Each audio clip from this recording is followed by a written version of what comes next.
à Deauville, Issoufou était face à Obama et il lui a dit, n'attaquez pas la Libye, ne détruisez pas la Libye, parce que si vous détruisez la Libye, vous allez déstabiliser toute l'Afrique. Mahamadou Issoufou est vivant.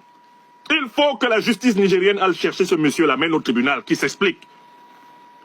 Comment peut-il avoir la preuve que c'est Obama, l'OTAN, Sarkozy, et Cameron qui ont déstabilisé, ce sont eux qui ont déstabilisé le Niger?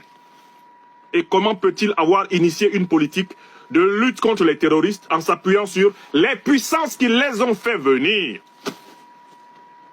Voilà encore la lâcheté africaine. Voilà la honte africaine, Mahamadou Issoufou. Il est assis à Niamey comme si c'était quelqu'un de sérieux. Dites-moi comment ça peut s'expliquer que Issoufou, Mahamadou Issoufou est dénoncé, est dit à Obama, si vous détruisez la Libye, vous allez nous déstabiliser, nous tous. Il y aura des morts au Mali, des morts au Burkina, des morts au Niger. Issoufou le savait. Comment Issoufou a-t-il pu mener une politique de lutte antiterroriste en s'associant à ceux qui ont tué, à ceux qui ont armé Al-Qaïda, armé l'État islamique? C'est quelle politique? Issoufou doit être conduit devant la haute cour de justice du Niger. Je vous le dis honnêtement, moi je ne comprends pas des choses comme ça.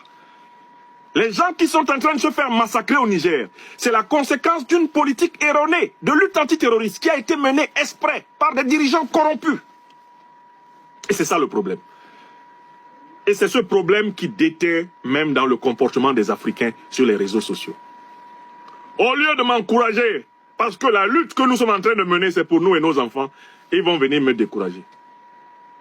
Ne dis pas qu'on est en train de traiter les Nigériens comme on traite les gens à Gaza. Comment je vais faire pour toucher la conscience des gens si je ne mets pas en présence les souffrances? Est-ce qu'il n'y a que la souffrance des Gazaouis qui est scandaleuse? Voilà le problème des Africains. Ah non, on n'a même pas le droit de comparer notre souffrance à celle des autres. Ah bon? Mais comment vous pensez que les autres vont vous comprendre si vous ne pouvez pas comparer les souffrances? Si chacun, sa souffrance est tellement à part qu'on ne peut pas la mettre en lumière par rapport à une autre, qui peut comprendre l'autre? Personne.